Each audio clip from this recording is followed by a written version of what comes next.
तो चलिए मानव शरीर के बारे में सोचते हैं, पर एक अलग नजरिए से।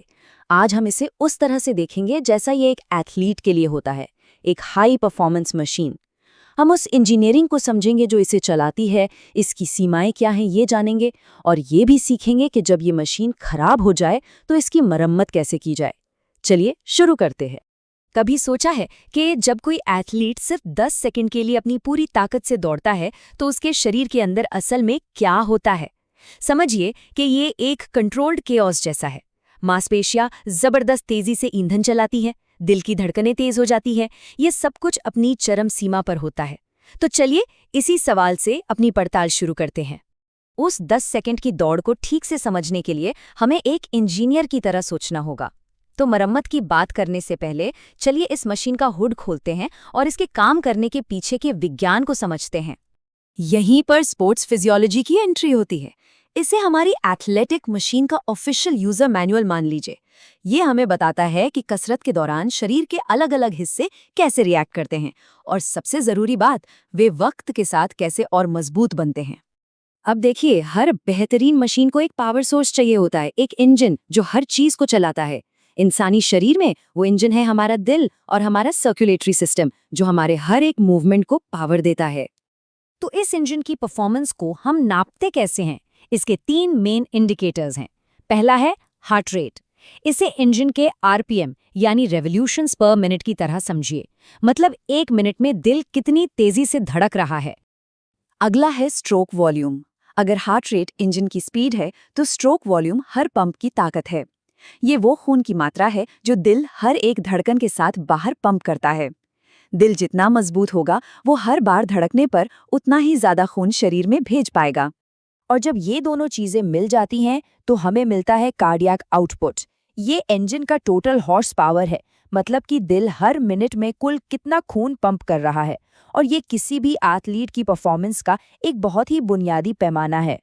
अब इसका हिसाब किताब बहुत सीधा है, पर यह है बहुत जरूरी। कार्डियक आउटपुट बराबर है हार्ट रेट गुना स्ट्रोक वॉल्यूम।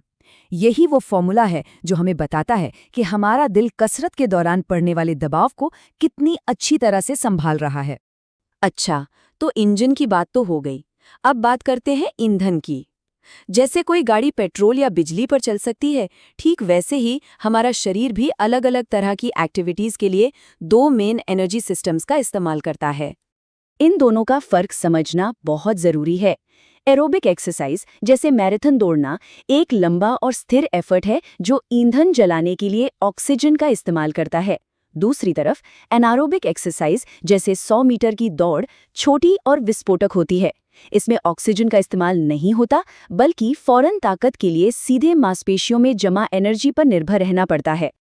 और इन अलग अलग ईंधनों को असरदार तरीके से इस्तेमाल करने के लिए शरीर के पुर्जे भी अलग अलग होते हैं। हमारी मांसपेशियों में 2 मुख्य तरह के फाइबर होते हैं। स्लो ट्विच फाइबर जो सहन शक्ति यानी एंड्योरेंस के लिए बने हैं, और फास्ट ट्विच फाइबर जो ताकत और स्पीड के लिए एकदम सही हैं। पर एक बात याद रखना जरूरी है कि हर मशीन बिल्कुल एक जैसी नहीं बनती। कुछ ऐसे यूनिक शारीरिक फैक्टर्स होते हैं जिन पर खास ध्यान देने की जरूरत होती है, खासकर एलीट एथलेटिक्स की दुनिया में। इसका एक बहुत अहम उदाहरण है फीमेल एथलीट ट्रायड। ये 3 आपस में जुड़ी हुई हेल्थ प्रॉब्लम्स हैं जो महिला एथलीटों को प्रभावित कर सकती हैं। ये एक ज़बरदस्त रिमाइंडर है कि मशीन के सारे सिस्टम, पोषण, हार्मोन्स और हड्डियों की सेहत एक दूसरे से गहराई से जुड़े हुए हैं। अगर एक में गड़बड़ होती है तो बाकियों पर भी इसका असर पड़ सकता है। अब बात करते हैं उस सिचुएशन की जब ये बेहतरीन मशीन खराब हो जाती है। जब तनाव बहुत ज़्यादा हो जाए या कोई दुर्घटना हो जाए तो क्या होता है? किसी भी चोट को शरीर की चेक इंजन लाइट की तरह समझिए। ये एक साफ चेतावनी है कि कुछ गलत है, और इसे नज़रअंदाज करने का मतलब है एक छोटी सी प्रॉब्लम को बहुत बहुत बड़ी प्रॉब्लम बना देना। चोटों को मोटे तौर पर 2 कैटेगरी में बांटा जा सकता है।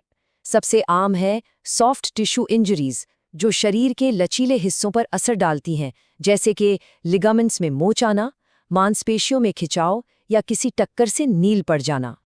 फिर आती हैं हार्ड टिश्यू इंजरीज, जो शरीर के ढांचे यानी हड्डियों को प्रभावित करती हैं। इसमें फ्रैक्चर, जहां हड्डी टूटती है, और डिसलोकेशन, जहां हड्डी अपने जोर से खिसक जाती है, शामिल हैं। और ये चोटें आमतौर पर ज्यादा गंभीर होती हैं। तो अगर चोट लग जाए तो फौरन क्या करना चाहिए? इसके लिए RICE का सिद्धांत याद रखना सबसे आसान है। R से रेस्ट यानी आराम, I से आइस यानी बर्फ, C से कंप्रेशन यानी दबाव और E से एलिवेशन यानी ऊंचाई पर रखना। इन स्टेप्स को फॉलो करने से शुरुआती सूजन और दर्द को कंट्रोल करने में काफ़ी मदद मिल सकती है। पर जाहिर है इलाज से बेहतर तो बचाव ही होता है ना? मशीन के खराब होने का इंतजार करने के बजाय चलिए मेंटेनेंस पर ध्यान दें। तो आइए एक एथलीट के उस टूल किट पर नज़र डालते हैं जो हर चीज़ को सुचारू रूप से चलाने में मदद करता है। इसे एक डेली मेंटेनेंस चेकलिस्ट समझिए। सबसे पहले तो प्रॉपर वार्म अप ताकि इंजन तैयार हो सके। फिर सही तकनीक का इस्तेमाल ताकि बेवजह की टूट-फूट से बचा जा सके। सही इक्विपमेंट होना, शरीर को सही ईंधन और पानी देना और शायद सबसे ज़रूरी, शरीर को मरम्मत और ठीक होने के लिए पूरा आराम देना। ये आसान से कदम चोट के जोखिम को काफ़ी कम कर देते हैं।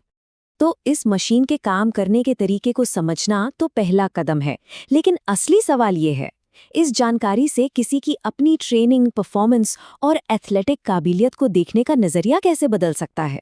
ये एक सोचने वाली बात है।